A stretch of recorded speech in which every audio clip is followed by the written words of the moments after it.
on the cross. And said, Father, forgive them. They know not what they do. Forgive who?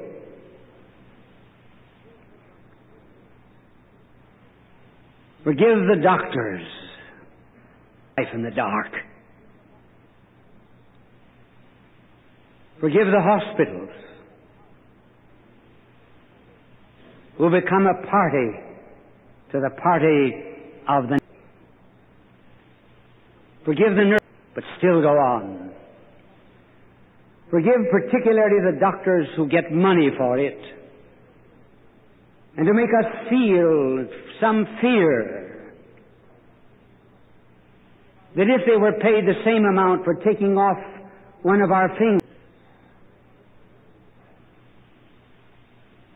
Forgive the women who cooperated with the death, and the men too.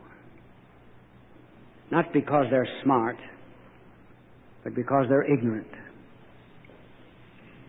And if they are on that cross, they will find their forgiveness. But they must come and they must ask. For whenever there's silence round about me, I am startled by a cry. It came down from the cross, and I went out and searched, and found a man in the throes of crucifixion. And I said, I will take you down. And I tried to take the nails out of his feet, but he said, let them be. For I cannot be taken down until they come together to take me down. But I said, what can I do? I cannot bear your cry. And he said, go into the world and tell everyone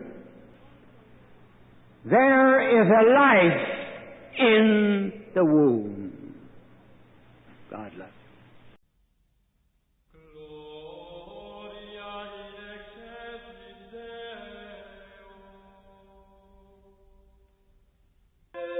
This program is presented and distributed by Keep the Faith on the web at www.keepthefaith.org.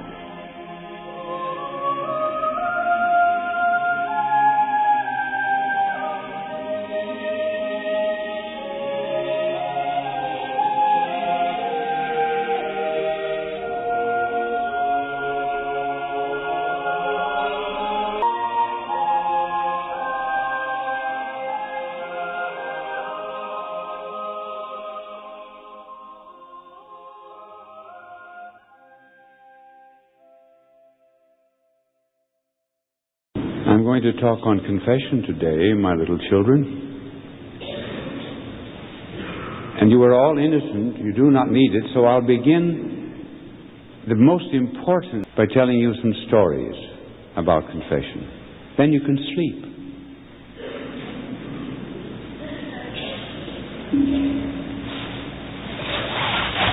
Canon Mullen, during confessions one evening, and a little boy came to confession.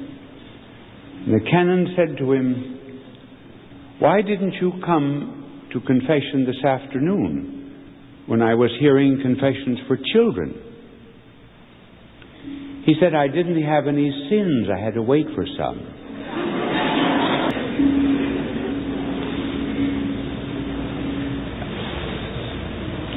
Some lumberjacks in Canada had not been there in a few years. So they sent the bravest of them all in first. He said, Father, I've committed every sin a man can commit. Well, did you ever commit murder? No, I never committed. Well, you see, you have not examined your conscience properly. Go outside the box and examine your conscience. Then come back. So as he stepped out of the box, he saw the long line of lumberjacks outside. He said, no use tonight, boys, just hearing murder cases.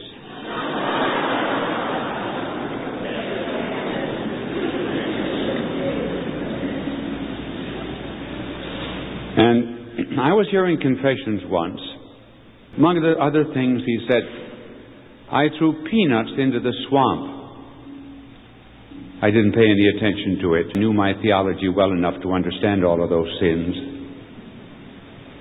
And another boy came in and, among other things, swamp. And I heard that 10 or 12 times. And the next boy came in and I said, I suppose you pushed peanuts into the swamp. No, you liked that one, didn't you?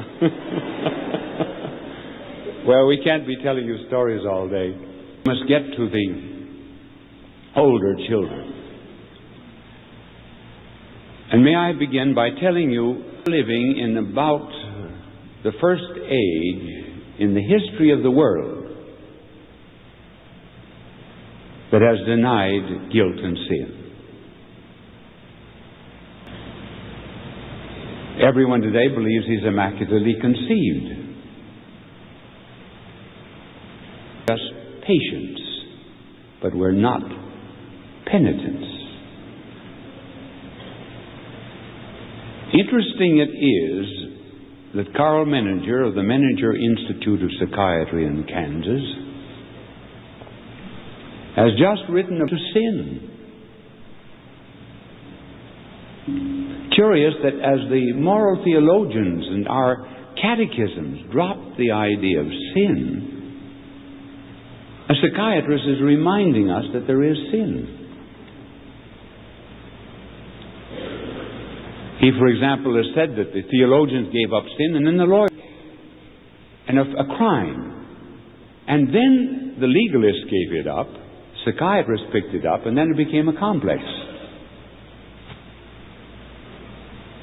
Now, sin is a reality in the world,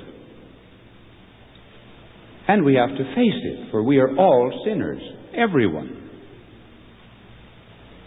We see the mercy of God until we recognize that we are sinners. Now, what happens when we repress guilt and sin? And men sin, and same with women. Well, it has a tremendous effect on our mind and sometimes on our body when we do not bring our sins to the surface and confess them to the good Lord.